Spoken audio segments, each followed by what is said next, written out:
dar o pontapé inicial. Deixa eu só aparecer Eu aqui. tomei tempo hoje, eu separei hoje para ler de novo toda a confissão e Sim.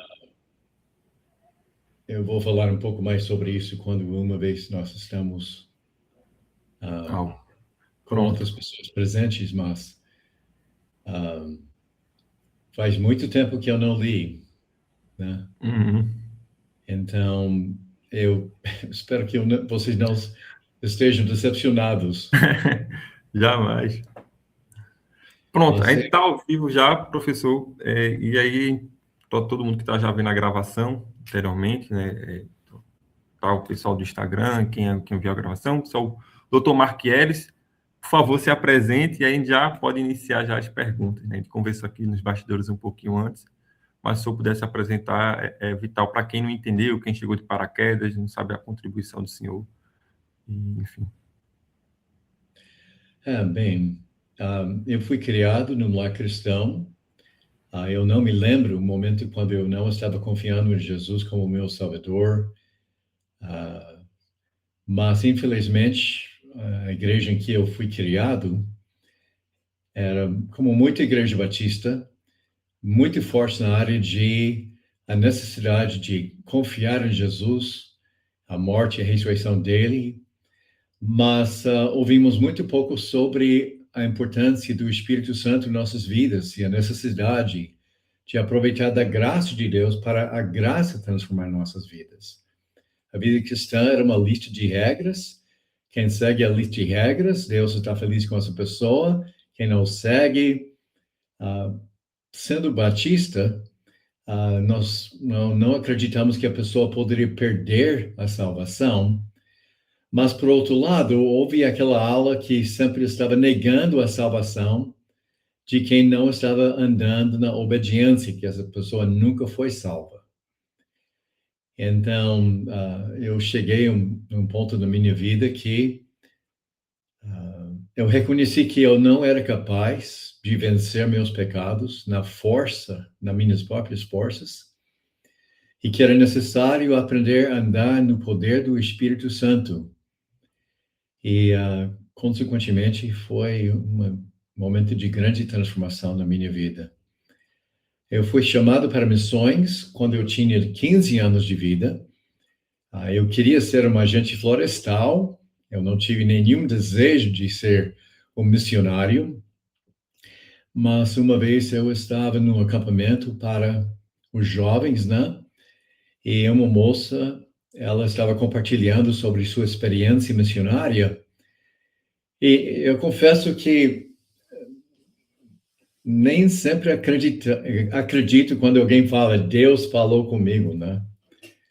Às vezes, quando alguém fala que Deus falou comigo, eu queria perguntar o que você estava bebendo naquele momento, né? Mas eu não posso negar que eu estava naquele culto e eu senti Deus falar comigo, Mark, essa é a minha vontade para a sua vida. E eu nunca escapei aqueles 2 segundos. Passei por muitas dificuldades como missionário, mas eu nunca duvidei que eu estava fazendo o que Deus quis para a minha vida. Eu estudei em Dallas Seminary, é um seminário conhecido por ser calvinista moderada, um, mas era também o berço do movimento de Free Grace, a graça livre, que não agrada nem os arminianos, nem os calvinistas. E, mas meu tempo em Dallas Seminary foi muito importante na minha vida. Foi lá que eu aprendi a fazer o exegese, aprofundei meu entendimento da palavra de Deus, como estudar a palavra de Deus. As ferramentas que eu recebi em Dallas Seminary foram a parte mais importante, porque nem sempre podemos levar nossos professores junto conosco, né? E melhor ainda, nós devemos ser alunos da palavra de Deus. Então, aí eu fui aproximado pelos batistas para ser missionário batista. E a Convenção Batista do Sul está bem fechada. Normalmente, se você não estudou, se alguém não estudou no seminário batista do Sul, eles não tiveram espaço como missionário para eles, mas eles me aproximaram. Eu perguntei: olha, é meio estranho que vocês estão me convidando a ser missionário com vocês, porque eu nunca estudei nenhum dia no seminário batista. E a resposta foi surpreendente. Eles disseram: é por isso que estamos falando com vocês, porque nossos seminários perderam a fé faz 40 anos, e nós temos exportado hereges para todos os campos missionários no mundo inteiro, inclusive o Brasil. Então, eu vim ao Brasil para ensinar no seminário em Belém. E, infelizmente, o corpo docente, seja brasileiro, seja americano, eles foram bem liberais. Eu não sabia sobre isso. Eles já planejaram como eu poderia ser expulso do seminário antes que eu cheguei.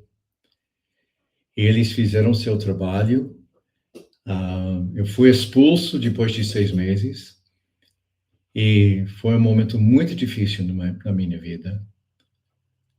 Eu fui mandado para Boa Vista, Roraima, para abrir novas igrejas, que também foi muito difícil, porque eu sou professor de teologia, eu não sabia nada sobre a abertura de novas igrejas, né? Mas Deus, na sua grande misericórdia, me ajudou. A primeira igreja que abrimos, eu não sabia o que fazer, então peguei uma mochila, enchi com Bíblias e estudos bíblicos e comecei a andar casa em casa, batendo nas portas, oferecendo aulas na Bíblia. Isso não teria funcionado em outros bairros. O bairro do Rico não funcionou.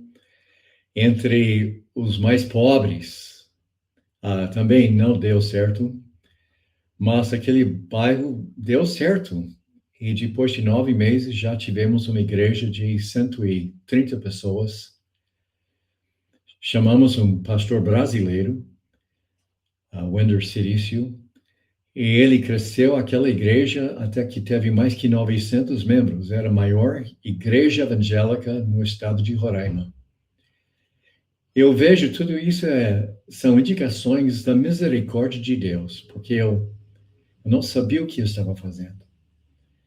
A segunda igreja era para os mais pobres, agrícolas que estavam crescendo milho e soja para viver, para comer, não para vender. E nós desenvolvemos uma contextualização entre eles e também experimentamos crescimento muito, muito rápido. Depois de 2 meses, já tivemos 80 pessoas participando naquelas igrejas.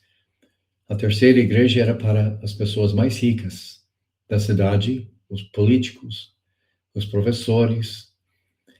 E finalmente eu fui transferido para o Rio Grande do Sul, onde eu fui para ensinar no seminário no Rio Grande do Sul.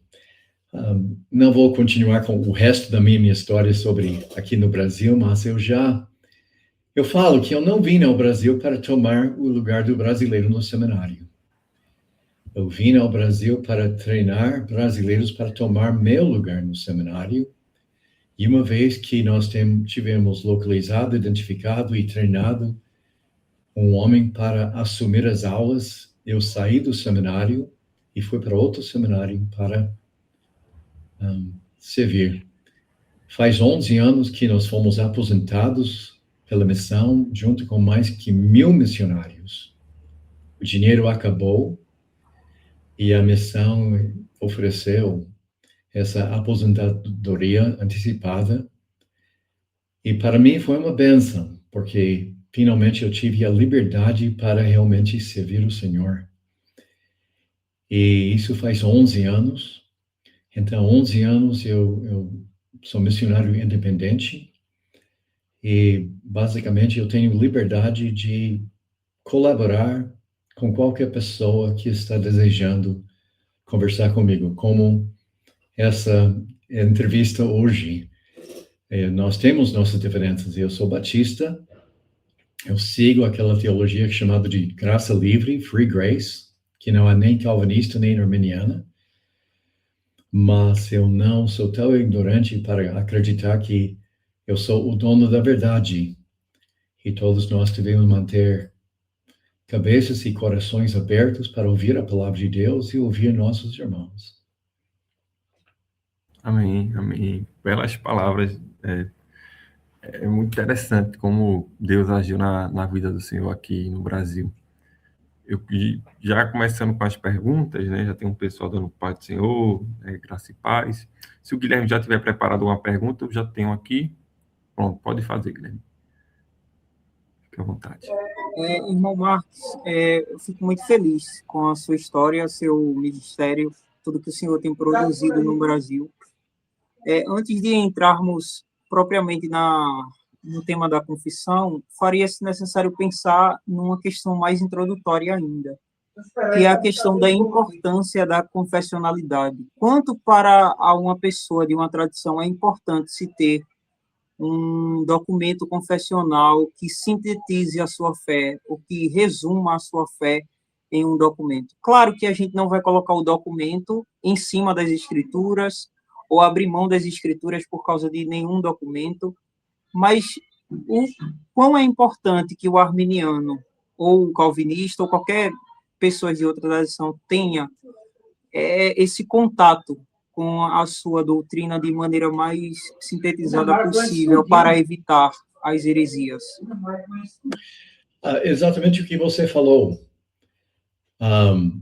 Quando nós olhamos para nossas confissões, nós temos nossas diferenças, mas existe o que nós chamamos os fundamentos, os pontos fundamentos da fé. Por exemplo, que existe um só Deus, manifesto em 3 pessoas, Pai, Filho e do Espírito Santo. Quem é Deus? O fato que Ele é o Criador do universo, que Ele mandou o seu Filho, Jesus Cristo, que Jesus teve um ser humano, uma mulher como mãe, mas era o próprio Deus, que era o Pai de Jesus Cristo, que Ele vivia uma vida perfeita, sem pecado, que Ele morreu por nossos pecados na cruz, que Ele ressuscitou no 3º dia, e que Ele está no céu e um dia Ele vai voltar para estabelecer o seu reino. Que acreditamos no Espírito Santo, que no momento de crer nós recebemos agora nem toda igreja concorda com isso, né?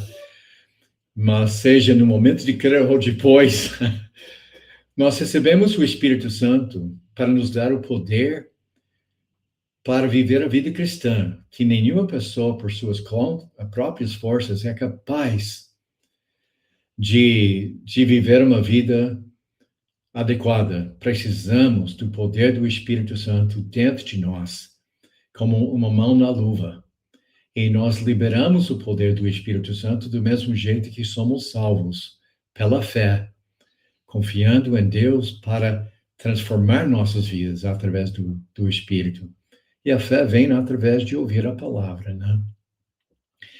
Então, para mim, também a ressurreição, que um dia Jesus Cristo vai voltar, Ele vai trazer com Ele, juntos com Ele, todos os crentes que já morreram, e nós que estamos esperando a volta de Cristo seremos transformados. E agora nós temos algumas diferenças sobre a escatologia. Mas, de uma forma ou outra, nós acreditamos que todos nós viveremos para sempre com Deus, através de nossa fé em Jesus Cristo como Salvador. A crença que a Bíblia é a palavra de Deus inspirada por Deus. Olhando para essa confissão arminiana, o autor principal, Simon Episcopius, ele foi muito forte sobre a inspiração, a inerência das Escrituras, que a Bíblia foi escrita através de homens de Deus, mas o Espírito Santo protegeu de errar nas coisas que foram escritas. Então, para mim, nós podemos identificar as doutrinas básicas que todas as igrejas cristãs estão promovendo. Nossas diferenças nós temos, mas essas coisas, para mim, são de segunda importância. E como eu estou conversando com vocês, eu não vou deixar as diferenças entre eu como batista, você como metodistas, né? Assembleanos. Assembleanos. Eu me lembro, alguém falou comigo, a definição de um assembleano é um batista feliz. Vocês sabem que o movimento da Assembleia de Deus aqui no Brasil foi fundado por um missionário da minha missão, que ele veio e ele foi judiado pelos demais missionários, quase morreu de fome lá em Belém. Mas eu tive um relacionamento muito bom com a Assembleia de Deus. Se eu pudesse aproveitar deste momento, eu trabalhei como missionário em Canadá, com os índios, por causa da minha experiência na fazenda e sabendo como é a vida na fazenda. Eu fui mandado para Canadá para trabalhar com os índios. E meu tempo com os índios foi fantástico. E durante a semana, quando eu queria ir para qualquer lugar, eles me emprestaram um cavalo e eu estava andando a cavalo. Mas eu queria ir para a cidade nos domingos para participar na igreja, né? Então, todo domingo de manhã eu estava lá na estrada, indo para a cidade, com meu polegar no ar, pedindo uma carona. E passou um carro, tipo de luxo, com uma pessoa só, que nunca parou. Mas um picape cheio de índios, não importa, é como um coração de mãe, sempre teve lugar para mais uma pessoa. E foram os índios que me deram caronas para a cidade, né? E naquele momento eu tomei a decisão, quando eu tiver um carro, e se eu encontrar alguém que precisa de uma carona, eu vou orar. E se eu sentir no meu coração que Deus está me dando liberdade para oferecer uma carona para as pessoas, eu vou parar. Então, um dia eu estava dirigindo em Boa Vista, Roraima, eu vi um homem obviamente perturbado, incomodado, de esquina, e eu fiz a consulta, pai, posso dar uma carona para este homem? E eu senti a resposta era sim, pode. Então eu parei o carro. E ele entrou no carro, e eu perguntei, para onde o senhor está querendo ir? E ele era o pastor presidente da Assembleia de Deus em Boa Vista, Roraima. Então eu falei, tudo bem, para onde vamos? E ele foi para a igreja principal, né? A igreja mãe. Então eu estava levando ele para lá e ele falou, mas por que você parou para me buscar, para me dar uma carona? E de jeito nenhum eu queria confessar um assembleano que o Espírito Santo tinha falado comigo para parar o carro e dar uma carona para ele. Mas, consequentemente, isso abriu a porta para eu ministrar a palavra na Assembleia de Deus, respeitando as diferenças, né? Quando você está na casa dos outros, devemos se comportar. Então, eu falo que eu tive um relacionamento muito bom, muito especial com a Assembleia de Deus e aprecio muito a obra da Assembleia aqui no Brasil. Bênção de Deus. O Guilherme, pode continuar, Guilherme. Acho que ele já tem algumas perguntas guardadas para o senhor. Eu vou confessar ao Rubem aqui que eu não estou conseguindo ter contato com as perguntas que a gente fez naquele roteiro, então se ele puder ajudar com... Tranquilo. Não, naquele roteiro ali já foi muito. Aí teve uma conversa antes, não foi, doutor? E é interessante que o senhor falou do seu apreço, essa mesma história sobre a Assembleia de Deus, né? E seguindo esse rumo, né, de confissão e também de herança, né? O senhor fala qual foi o papel, se o senhor puder destrinchar aqui para a gente, o papel da documentação arminiana, né, em relação à confissão, né? Eles deixaram a confissão, mas a gente vê que hoje em dia que certos pontos foram até deixados de lado, né? Como é que o senhor consegue retratar isso? Qual é a herança que eles deixam, para depois a gente tratar mais do documento, né? Desse ponto de vista histórico primeiro. Para mim, este estudo sobre o desenvolvimento da teologia arminiana no século XVII não era coisa pessoal, era puramente uma curiosidade. Nós sabemos que os arminianos, os remonstrants em Holanda, foram bem atendidos pelo racionalismo do século XVII. E eles, basicamente, perderam sua fé. E essa linha de teologia foi muito forte e também surgiu assim na Inglaterra. Mas o que provocou uma grande mudança era um grande pregador inglês que voltou para Arminius. Isso é o John Wesley. E, consequentemente, eu estava com uma pergunta na minha cabeça. As mudanças dentro da teologia metodista arminiana que nós podemos enxergar agora, foi alguma coisa de longo prazo ou foi de uma geração para outra geração? E nós podemos ver esse tipo de mudança no calvinismo. O Teodoro Beza assumiu a liderança e foi ele que deixou a porta para escolasticismo, utilizando a lógica, a filosofia, para desenvolver nossa teologia. E nós podemos ver que muitos dos argumentos dos calvinistas não são bíblicos, são lógicos, são filosóficos.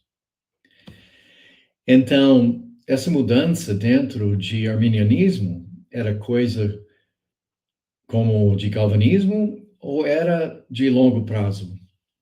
E naquele momento eu não sabia, eu não tinha estudado esses outros teólogos. Então, eu descobri que Episcópios era o herdeiro de Arminius e tomei a decisão de ler tudo que ele escreveu para ver se houvesse mudanças na teologia deles. E as mudanças foram imensas. O Arminius era muito claro, a salvação é só pela fé. E a questão de se alguém poderia perder sua salvação, ele falou, eu não sei, porque nós temos trechos na Bíblia que parece que pode, parece que não pode. Então, ele era calvinista de 4 pontos, não de 5. Então, quer dizer, arminiano de 4 pontos, não de 5. Então, eu estava lendo Episcópios e foi chocante. Nos institutos de teologia dele, eu traduzi todos os institutos. Não houve nenhuma vez que ele falou que a fé é necessária para ser salvo. Nós somos salvos através do arrependimento, que é basicamente pelas obras. Então, eu satisfiz minha curiosidade, entreguei minhas pesquisas, ganhei meu doutorado, e eu tomei a decisão de publicar a Confissão Armeniana de 1621, meramente porque eu senti, puxa, eu investi tanto tempo em traduzindo este livro, seria uma pena não divulgar em inglês o que foi escrito. Mas lembra-se disso, que Episcópios escreveu isso em 1621. Ele ainda foi muito fiel com a teologia de Arminius. Mas lendo o que ele escreveu, nós podemos ver que onde Arminius falou, eu não sei se alguém pode ou não pode perder a salvação. Episcópios foi muito forte. Alguém pode perder sua salvação e as obras são absolutamente necessárias para ser salvo. Então,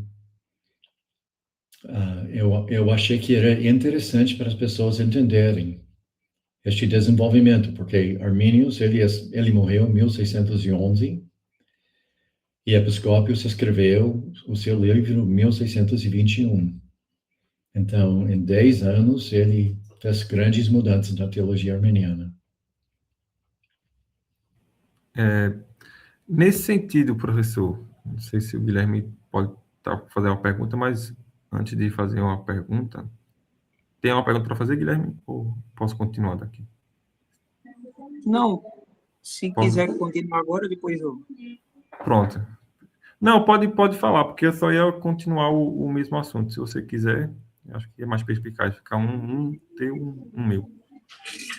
Eu quero fazer uma confissão aqui ao professor Marques, porque parece abissal toda a diferença, né? Porque toda vez que eu analiso o documento da remonstrância, que hoje até está em domínio público, né? A gente, por exemplo, tem um site do PRDL, que é um site onde eles buscam trazer documentos de teólogos de várias tradições, né? Dentre elas, nós temos lá uma seção de vários documentos, dos remonstrantes. E eu não sei se o professor tem a mesma impressão, mas me parece que alguns teólogos modernos, a ter contato com a teologia dos remonstrantes, por exemplo, a partir de Episcópio, e alguns outros também a partir de Limborch e outros, nos dizem certos desencadeamentos que provavelmente eles declinaram da teologia da ortodoxia, e alguns outros de que a impressão que daria é que o liberalismo teológico tinha recaído sobre esta primeira geração dos remonstrantes. E aí eu leio os 5 artigos da remonstrância de 1610 a 1611, que é um documento onde Episcópio também é o líder. E ali eu vejo toda a estrutura da teologia protestante. Somente Cristo, somente a fé, somente a graça, neste documento. Sim. Depois, em 1618, que é a opinião dos remonstrantes em um sínodo de Dort, porque a gente sabe que em Dordrecht eles foram debater esse tema, só que não permaneceram até 1619, porque foram repreendidos ou foram retirados do debate. E nessa opinião de 1618, eu também vejo a mesma teologia protestante dando continuidade em 1621, com a confissão, que o senhor muito bem traduziu, e ainda 1622, que é uma acta de defesa à confissão arminiana, e em 1640, um catecismo remonstrante falando justamente desses pontos da fé.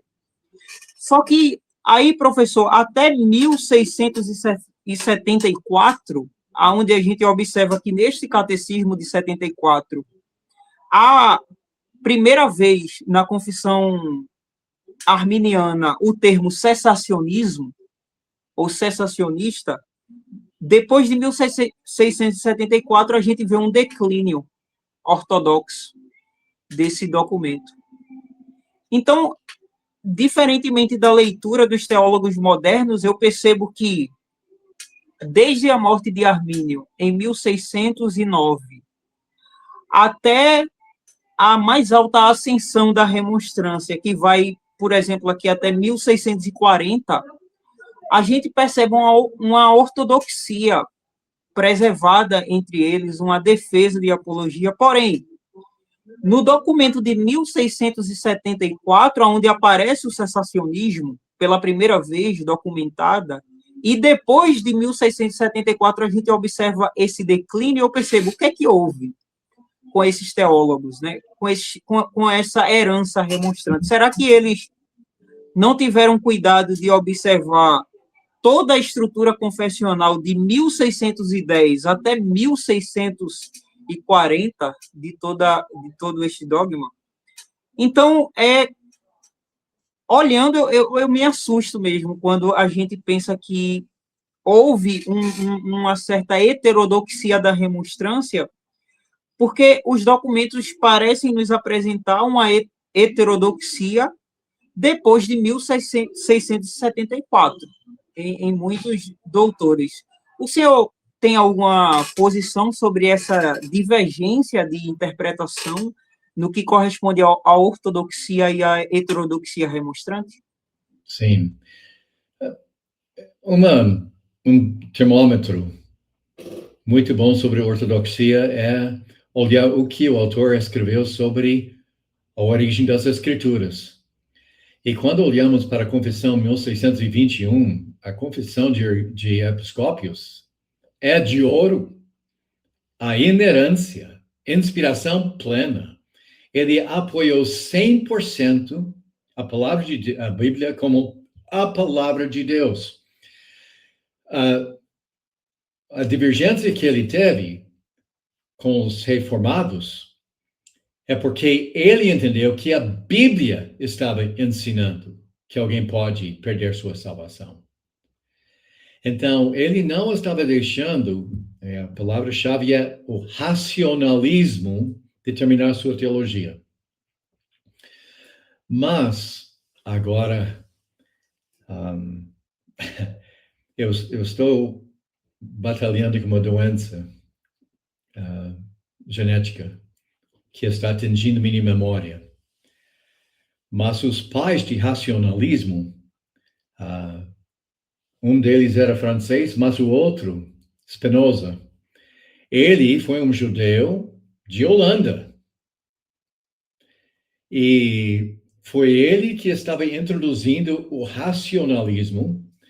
E por mais interessante que seja, tem um livro dele que foi escrito que a única cópia que existe foi encontrado na biblioteca de Episcópios.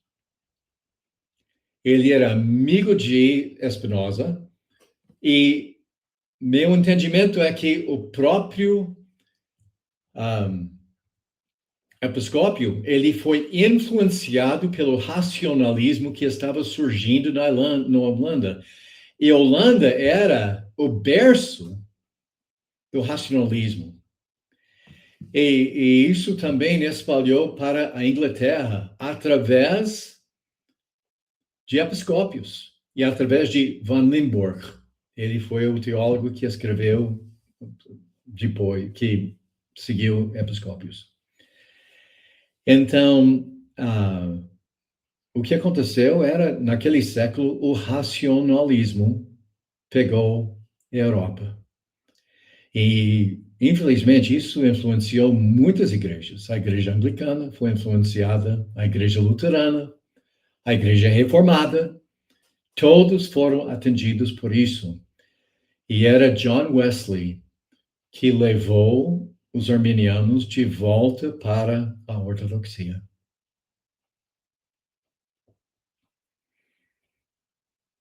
Perfeito.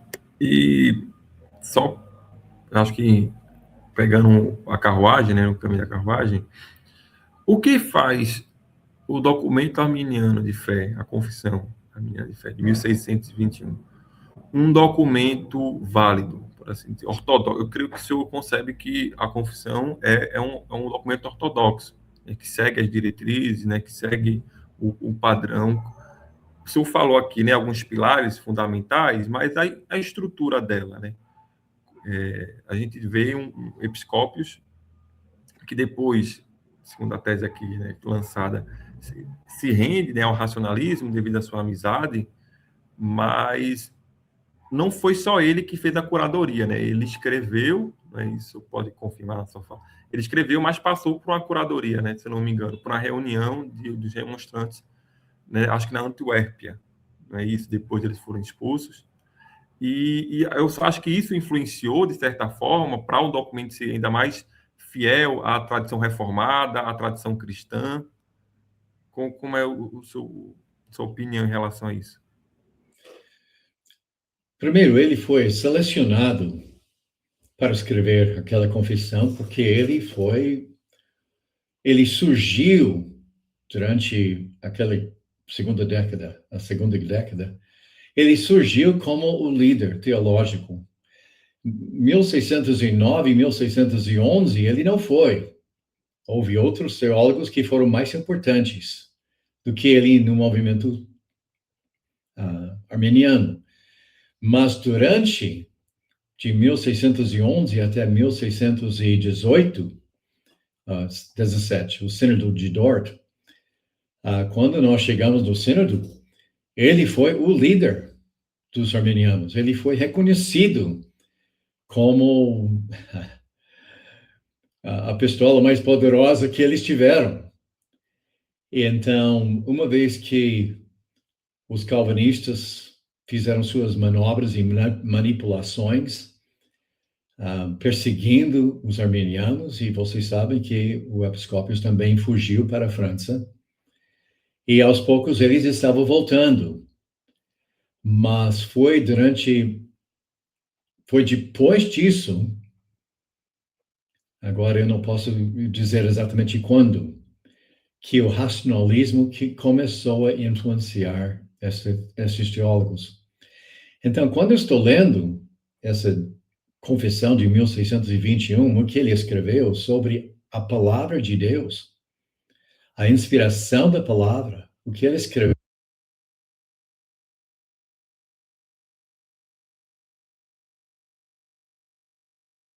Vou tentar ligar para mim de novo, mas ele é um pastor da Bola de Neve, se pode acreditar, e eu tenho um relacionamento muito especial com ele. Eu já fui convidado várias vezes pregar nos retiros da Bola de Neve. E eu faço a mesma coisa, respeitando as diferenças, né? Mas ele é um homem muito especial, muito precioso. Então, nós simplesmente podemos dizer que o racionalismo, que para mim era uma cilada de Satanás, infectou todas as igrejas evangélicas de Europa. Graças a Deus, houve movimentos como o movimento batista. Os batistas calvinistas, regulares, e os batistas mais arminianos também mantiveram essa teologia básica. Então, mas graças a Deus, houve pessoas como John Wesley, que trouxe a Igreja Metodista de volta para sua herança. Não sei se eu estou respondendo bem na sua pergunta. Não, tá sim, professor. Aí o Guilherme tem mais uma questão.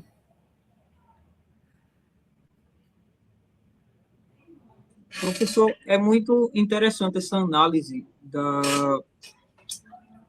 ortodoxia remonstrante, porque nós sabemos que desde 1607, em 1606 ainda, Armínio tinha muitos escritos deturpados entre os seus opositores, né? A gente percebe, por exemplo, que antes de 1608, que é aonde ele vai fazer sua declaração de sentimentos, né? Que no caso seria suas reflexões teológicas, né? Na verdade, não é sentimento de sensação, mas sua cosmovisão teológica para se defender. Ele também teve que se defender de 31 artigos difamatórios que escreviam contra ele. Em 1610, com a retomada da remonstrância, no sentido de permanecer resguardando essa teologia de Armínio, porque em 1609 a gente sabe que ele morre, a gente percebe que os remonstrantes vão criando uma série de documentos em conferências com os calvinistas, é tanto que em 1610 a gente vê que aquele ponto, né, da segurança em Cristo, da perseverança, eles colocam como em aberto para disputar. Por quê? Porque ainda era um único povo, em 1610. Mas aí, já em 1618, eles já vão considerar uma possibilidade real, a perda de salvação, como um ponto muito extremamente importante para o debate. Está certo? Mas é justamente esse ponto que eu queria tocar com o senhor agora neste momento, porque parece que a forma com que os contra-remonstrantes ou os calvinistas levavam a teologia seria por distorção desses escritos que os remonstrantes tentavam se defender. Nós conhecemos que Gomarus fazia isso, um dos líderes do Sínodo de Dort. Pierre du Moulin também perseguiu muitos arminianos. Dentre eles, perseguiu Hugo Grotius. Borgemani também, que é um calvinista, perseguiu duramente a remonstrância. E aí, entre os remonstrantes, a gente vai encontrando homens que defendem de uma maneira muito absurda a dogmática. Por exemplo, Johannes Corvino é um teólogo remonstrante que defende a teologia de Armínio e da remonstrância, dizendo que não teve descontinuidade teológica. Ele começa a sua defesa contra Pierre du Moulin, naquela obra Anatomia do Arminianismo, e também ele defende a ortodoxia de Hugo Grotius, contra Borgemani, que também é um calvinista. E no andamento dessa apologética, tanto particular quanto coletiva, a gente percebe também que Episcópio, em 1640, se não me falha a memória, pede para que Johannes Wittenburger pudesse fazer um catecismo em 1640 para, não sei, talvez ainda se resguardar desses ataques. Como é que se houver essa fama, essa má fama entre a remonstrância hoje em dia, de que eles teriam se afastado da dogmática, seria alguma... Eu não sei, seria alguma falta de atenção dos teólogos modernos, ou seria um certo desconforto em estudar esses materiais clássicos para tentar evidenciar mais a verdade, ou por que há um abismo entre a remonstrância e o estudo dos teólogos, até quem se diz arminiano, que faz essa desassociação da remonstrância com a Armínio?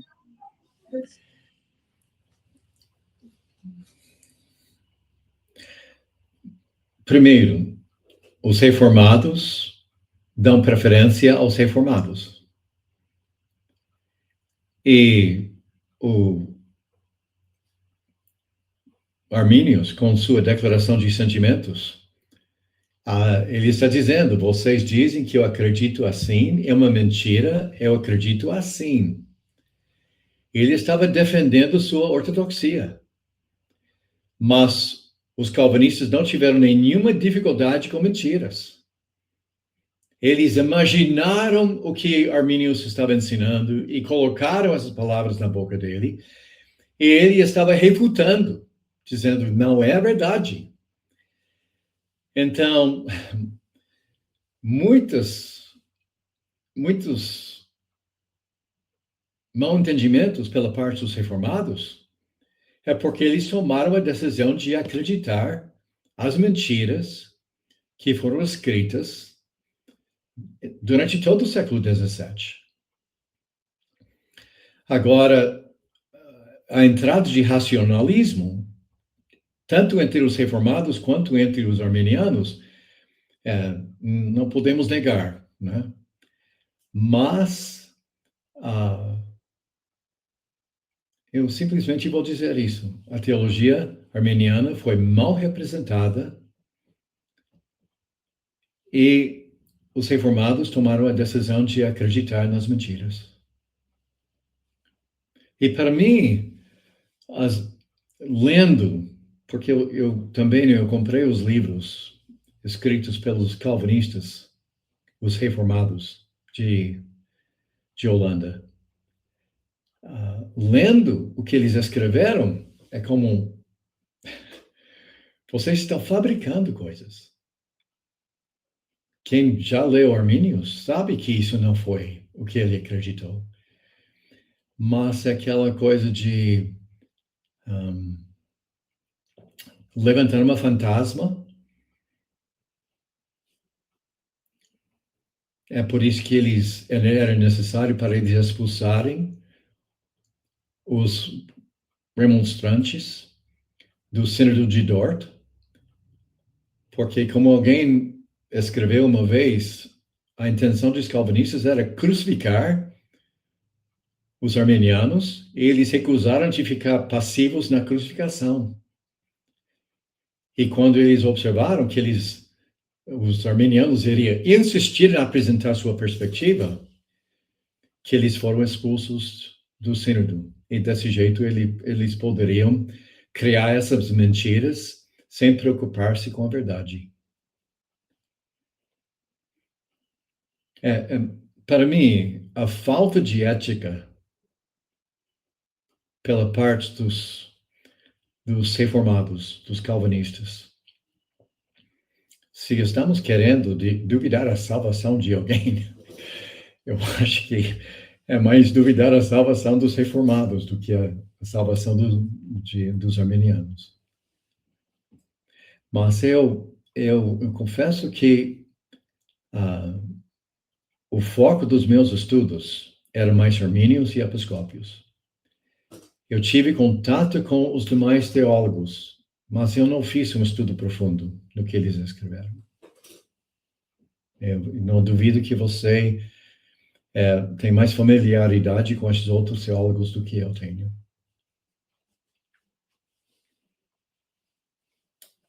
Perfeito, professor. Perfeito.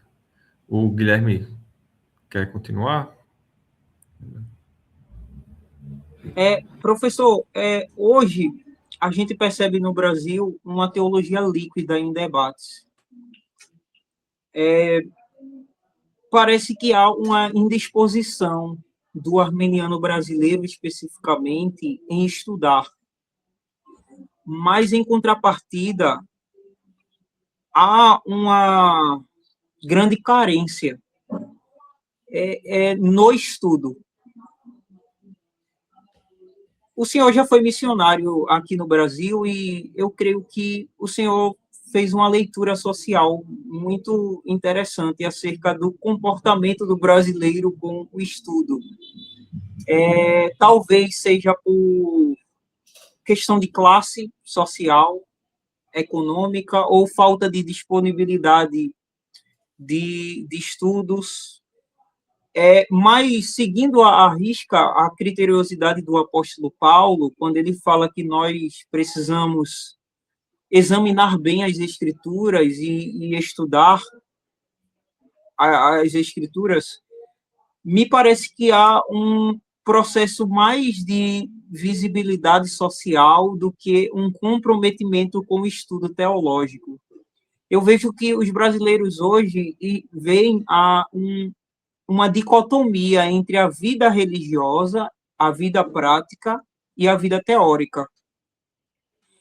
Lendo Armínio, eu percebo a definição que ele faz de teologia como teologia teórica e teologia prática, dando a importância à teologia prática, mas não a teologia prática que é vazia de reflexões. Ora, Armínio foi um doutor de uma universidade reformada, por exemplo, de Leiden, pastor em Amsterdã.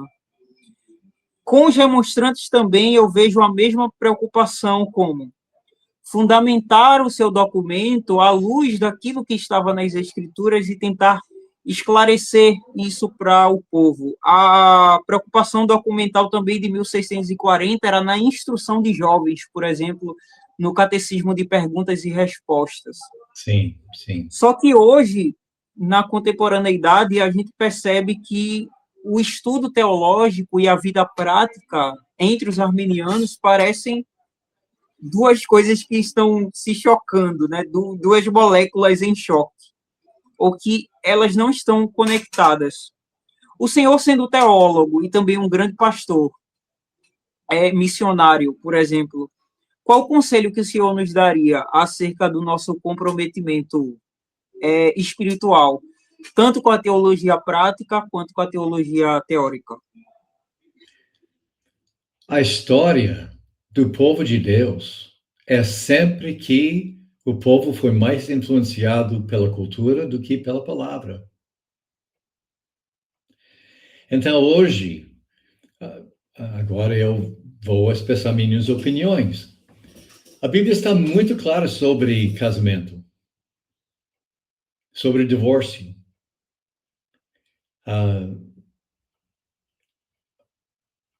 Mas simplesmente nossa cultura não combina, não concorda, e o povo está seguindo a cultura em vez de seguir a palavra. A Bíblia está muito clara sobre a liderança masculina na igreja. Mas isso não combina com o feminismo. E a grande maioria dos pastores batistas estão seguindo o mundo ao respeito de seu entendimento do ministério de mulher na igreja. Eu falo com minhas irmãs feministas, olha, conforme as escrituras, a responsabilidade de discipular mulher é de mulher. E também, quando Paulo está tratando do ministério de mulher, 1 Timóteo capítulo 2, quando ele fala sobre as mulheres ensinando as crianças. Então, se você somar todas as crianças na igreja, mas com todas as moças na igreja, isso está quase 70% da igreja. Por que não estão contentes com 70%? Porque precisa pegar tudo, né? É porque a cultura está infectando nossas cabeças com o feminismo. Mas era sempre a tendência do povo de Deus para seguir a cultura. Quando nós olhamos para a perseguição dos negros nos Estados Unidos, foram evangélicos, presbiterianos, batistas, metodistas, que estavam maltratando os negros, massacrando os negros. E como é que eles poderiam justificar o que estavam fazendo? Eles criaram ficções teológicas. Era os filhos de Caim, e nós somos filhos, coisas absurdas. Então, simplesmente a tendência do povo de Deus em toda a história é seguir a cultura, em vez de manter fidelidade com a palavra de Deus. E o problema não é que a Bíblia não está clara. O problema é que a Bíblia é clara demais. É por isso que a Bíblia não está mais bem-vinda. Porque nós temos os versículos muito fortes e claros sobre o que Deus espera no seu povo. Então, eu não sei o que veio primeiro, a apostasia teológica ou a apostasia ética. Mas, para mim, é a tendência do povo. E nós devemos guardar nosso compromisso com a palavra.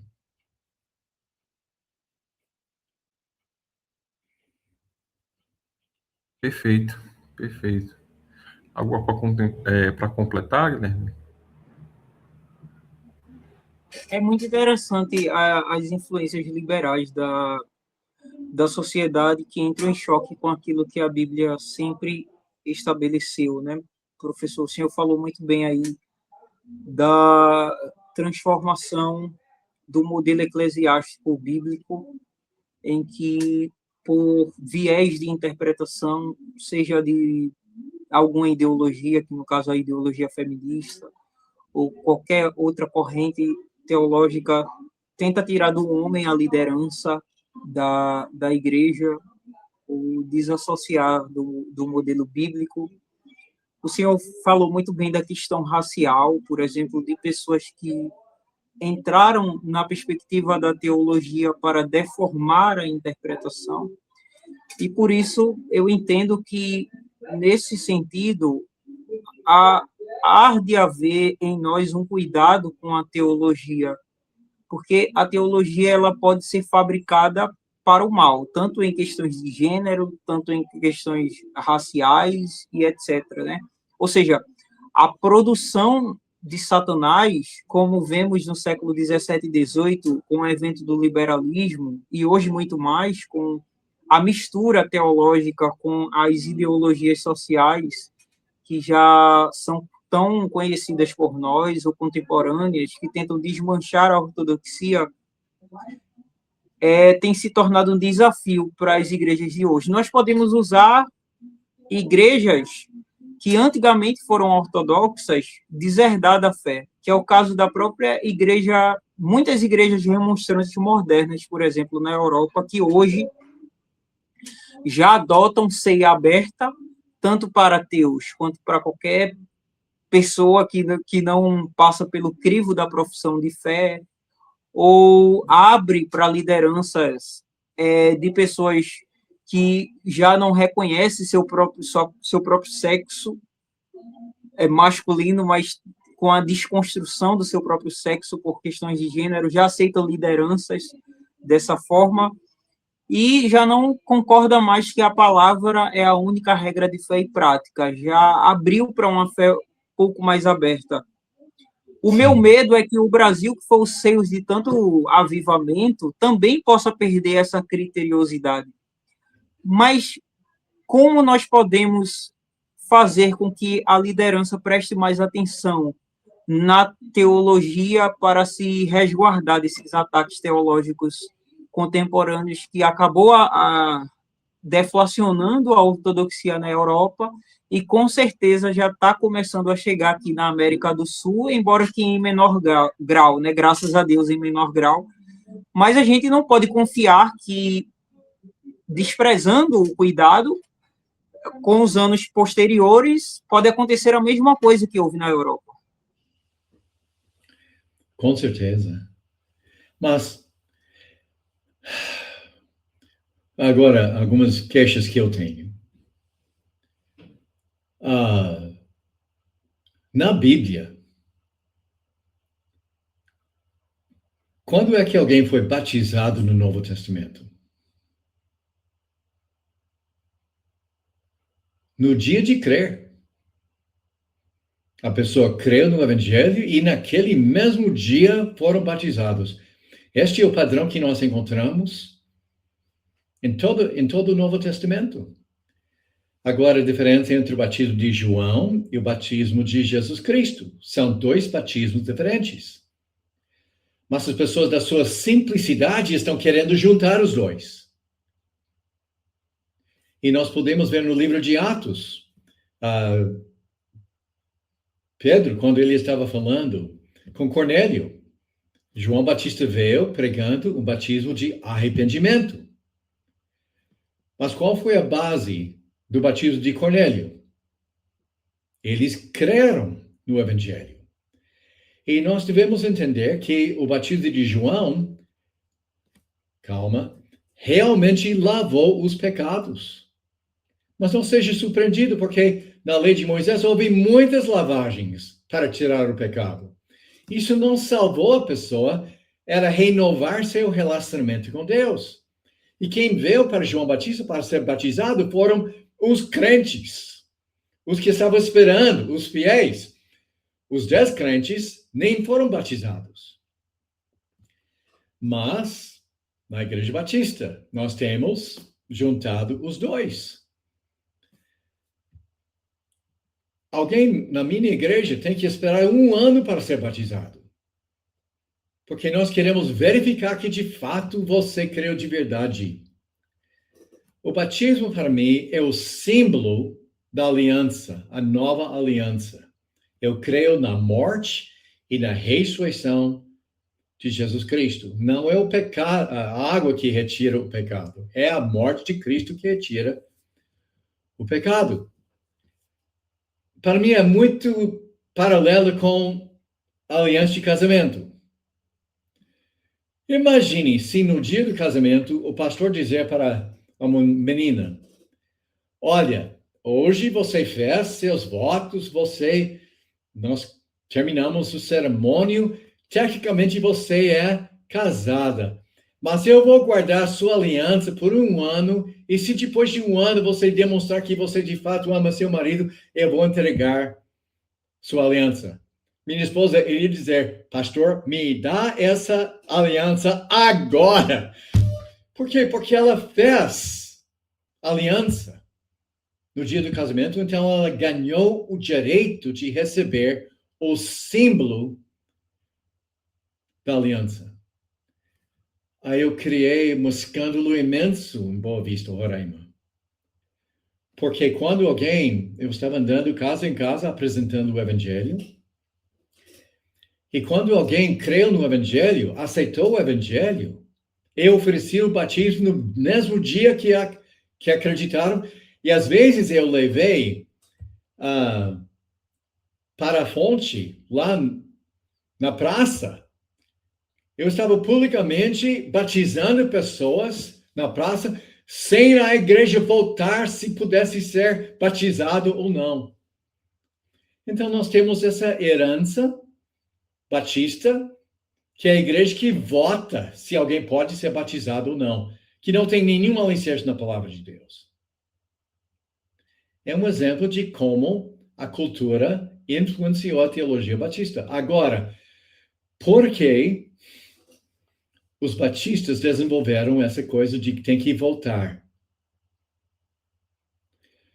Para manter fora da igreja as pessoas que eles não queriam participar na igreja deles, como os negros. Era uma maneira de manipular socialmente quem está participando de nossas igrejas.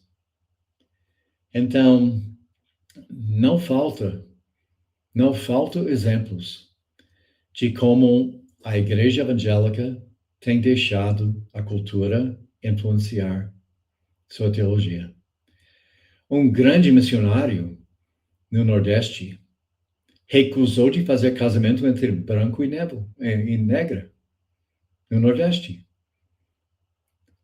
E ele desenvolveu uma desculpa, mas todos nós, lendo o que ele escreveu, nós podemos reconhecer. Ele era um racista do Sul.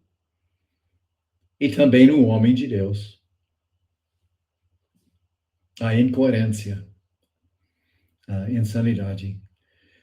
Então, todos nós temos a tendência de adaptar a palavra para combinar com nossas ideias. Perfeito. E casando um pouco com o tema aqui, a gente sabe que um dos antídotos para a igreja não se misturar com a cultura e ocasionar os exemplos que o senhor deu é uma teologia saudável, né? E, infelizmente, muitas igrejas estão doentes por causa disso. E puxando um pouco de sardinha para o nosso lado, como a teologia arminiana, a teologia de Jacó Armínio, e até mesmo de Wesley, a gente sabe o impacto cultural que Wesley teve, né? Com certeza. Podem servir de exemplos para nós, né? Pegando os exemplos de Armínio, que teve impacto social, né? Ele foi pastor em Amsterdã, né? Foi levado para estudar isso, né? Quase arrastado para estudar isso devido às influências que tinham, né? O calvinismo ali na mente das pessoas, por isso que ele se dedicou a estudar soteriologia, né? Propriamente dita. E o Wesley também, né? A gente sabe o impacto social que o Wesley teve. como é que a teologia arminiana, assim, a boa teologia arminiana, saudável, pode impactar, né, de maneira positiva, principalmente a contexto do Brasil. É muito simples. Leia a Bíblia, confie na Bíblia e coloque na prática o que a Bíblia ensina. Em geral, a Bíblia não é difícil para entender. Aquele que rouba, que não roube mais, mas trabalhe com suas mãos para que ele tenha coisa para compartilhar com o necessitado. Nós temos trechos que são claríssimos, mas que não combinam com o socialismo, o feminismo, o homossexualismo dessa cultura. O que a Bíblia fala sobre o homossexualismo é claríssimo. É somente que as pessoas não querem aceitar mais o que a Bíblia fala. E, infelizmente, a igreja está há alguns 10 anos atrás da cultura. Mostre para mim o que a cultura está fazendo hoje, eu vou mostrar para vocês o que a igreja evangélica vai fazer daqui a 10 anos. E precisamos de homens e mulheres corajosas, inteligentes, comprometidas para dizer, não é bem assim que a palavra fala. Eu sou casado com uma mulher inteligente.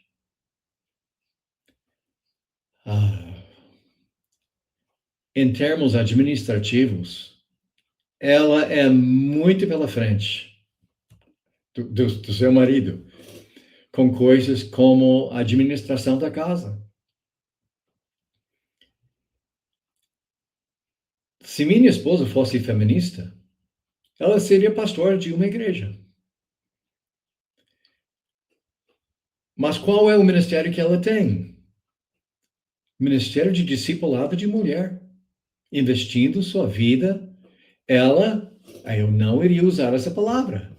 Ela é pastora de mulheres. E eu estou aqui no primeiro andar de nossa casa, ela está lá no segundo andar, onde tem a sala. Eu estou ouvindo.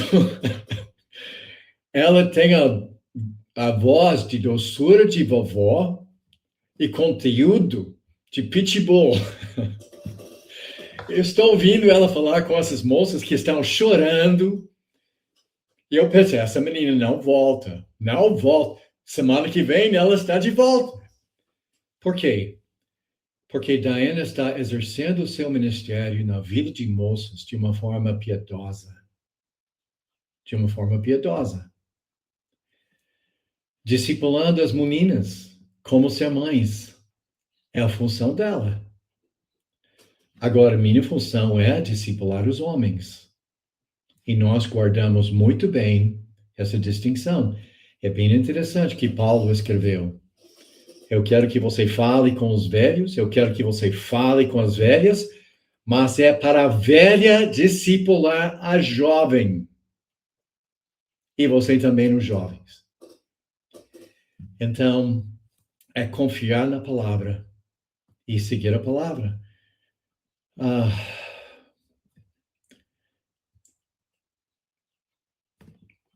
Tem outros exemplos. Agora eu posso ser crucificado por isso. 1 Timóteo, capítulo 4. Pessoas que estão proibindo comidas e bebidas estão ensinando a doutrina dos demônios. Eles não estavam proibindo água. Estavam proibindo outra coisa. E por causa da cultura, nós dizemos que o crente de verdade não pode beber. Resposta de Paulo é essa da doutrina dos demônios. Deus deu vinho para alegrar o coração do homem. Suco de uva não tem este efeito. Agora eu sou batista, tradicional, eu não bebo. Minha esposa vem de holandeses, de anabatistas. Eles produziram seu próprio vinho na fazenda. para não escandalizar o brasileiro, ela não bebe. Mas isso não é por convicção, mas é um princípio missionário. Não vamos criar barreiras desnecessárias. Então, devemos ter a coragem de estudar a palavra e obedecer a palavra, custe que custar. Isso é a mesma coisa sobre divórcio, a criação de filhos. A Bíblia está muito clara sobre a criação de filhos. E a cultura odeia o que a Bíblia ensina sobre a criação de filhos, mas isso é coisa satânica. Porque Satanás está querendo influenciar as crianças, e se o pai e a mãe estão exercendo sua função como a Bíblia manda, essa criança não vai seguir o mundo.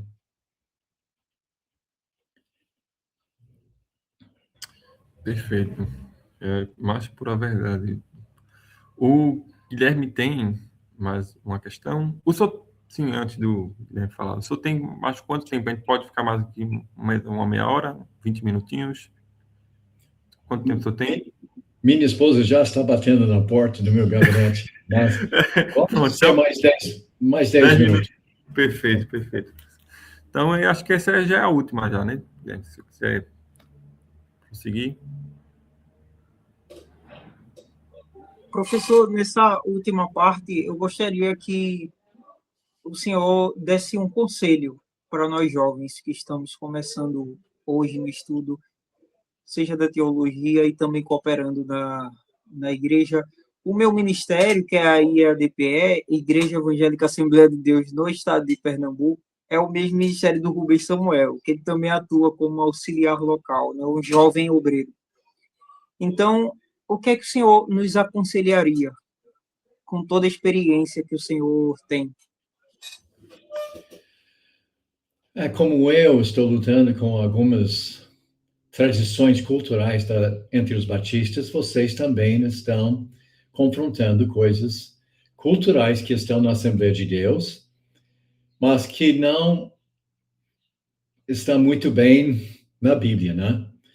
Então, por exemplo, no passado, assembleana, somente de vestido, e vestido comprido, a vovozinha, né? Eu me lembro uma vez eu estava pregando na Assembleia de Deus lá em Boa Vista, Roraima, e eu falei, eu aprecio como as mulheres da Assembleia de Deus estão usando roupas femininas. E é o símbolo de moralidade também, né? Se vestindo de uma forma bem discreta. E uma irmã estava em pé por meu lado e ela, pastor, você não tem ideia qual rapidamente mulher assembleana pode retirar seu vestido. O vestido era um símbolo de moralidade, mas o símbolo sem o conteúdo é vazio. É vazio.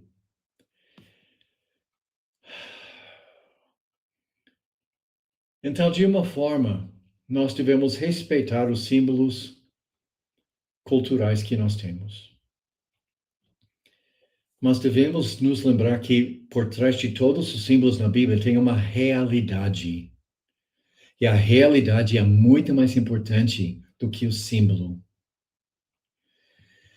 Então, sejam sensíveis para quando é a cultura que está pervertendo nossa teologia, do que a teologia guiando nossa cultura. E eu não estou participando na liderança da Assembleia de Deus. Então, eu não sei o que vocês estão confrontando. Mas é muito importante que você proteja seu próprio coração. Porque quando a cultura está seguindo as coisas erradas, geralmente a igreja também está seguindo o mundo. E é muito difícil para ser aquela voz que levanta-se para dizer essa coisa não. Bíblia está clara. E nós devemos obedecer a palavra de Deus. Amém, amém. Acho que tá bom, né? Assim, já o senhor bastante. Né? E sua esposa já está batendo na porta, né? E foi um grande privilégio ter o senhor aqui, o seu trabalho. A gente é um grande admirador do seu trabalho, né? Da contribuição que o senhor deu, né? E tem dado, né? No arminianismo, os trabalhos em cima de episcópios, né? Ter conferido também, disponibilizado a confissão. Isso, eu acho não, tenho certeza que bem aplicado, né, é capaz de restaurar uma igreja, né? E a gente sabe, em contexto do Brasil, que existem muitas igrejas doentes, né? Como o senhor bem falou aqui, é necessário, às vezes, até um tratamento de contracultura, né, cristã. Sim.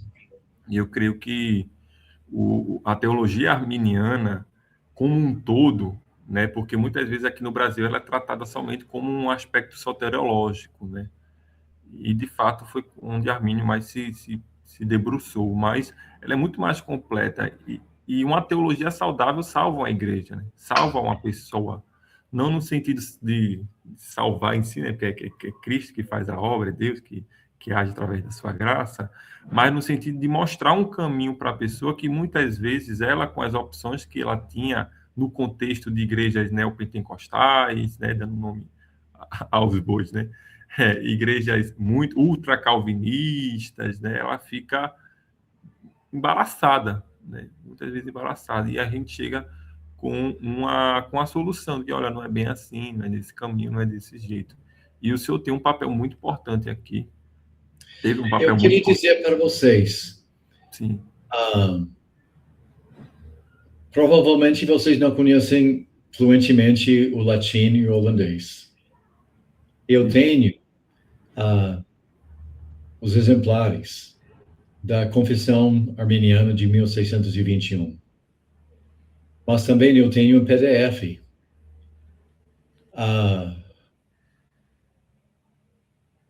Eu recomendo que vocês tomem, por exemplo, o meu livro. E vocês não precisam de mim para fazer uma versão em português. De fato, o estrangeiro, ele erra. Então, eu gostaria de encorajar vocês. Tomem o que eu tenho escrito como guia, mas também vocês têm o benefício que português é somente latim vulgar. E vocês são mais capazes de entender latim do que eu. E faça sua própria tradução dessa confissão. No início, no prefácio, pode dizer: nós agradecemos o pastor Mark por sua ajuda. Só isso. E publiquem isso em português, porque eu acho que o conteúdo é excelente. Mas vocês vão encontrar algumas coisas que vão pensar: olha, a gente não pensa assim. E isso está mais nas aplicações. As aplicações, porque é muito prático. A segunda metade dessa confissão é como é que nós podemos aplicar isso na nossa cultura holandesa. Perfeito, perfeito. Temos que tomar como um conselho, pastor. Muito obrigado pela sua disponibilidade, é isso, por esse momento dedicado aqui de comunhão. Muito obrigado também a quem está vendo a nossa live, vai deixar gravado também, quem assistiu depois. E mais alguma palavra, Guilherme, para a gente já encerrar? Só agradecer ao professor Marcos pela oportunidade de nos permitir conversar com ele. Um homem que é tão ocupado, a gente sabe das suas ocupações, o senhor se disponibilizou. Desde o primeiro momento em que a gente falou da confissão arminiana, o senhor sempre nos abriu essa oportunidade de averiguarmos o seu documento e agradecemos por tudo. Todas as contribuições do Instituto Arminiano Brasil com a confissão arminiana foi tudo graças ao nosso professor Mark Ellis, tá, pessoal? Então, eu agradeço muito ao professor por tudo que ele tem feito nesse resgate muito belo da confissão. Eu também quero Obrigado. agradecer a Rubem, meu co-gestor também, que sempre está... Ele é o homem do network, certo? É aquele que faz as comunicações, que traz Amém. grandes teólogos como o Senhor, e eu agradeço também. Que bom. Amém. Ótimo. Se eu tem alguma palavra final, doutor, já vai encerrar. Que Deus abençoe vocês na sua liderança, sua fidelidade com a palavra, e que lhe dê a sabedoria para ser como influenciar este mundo de uma forma que o mundo pode ouvi-los. Amém, amém, amém. Muito obrigado pelo seu tempo, muito obrigado a todo mundo que acompanhou. Fiquem na paz de Deus. Amém.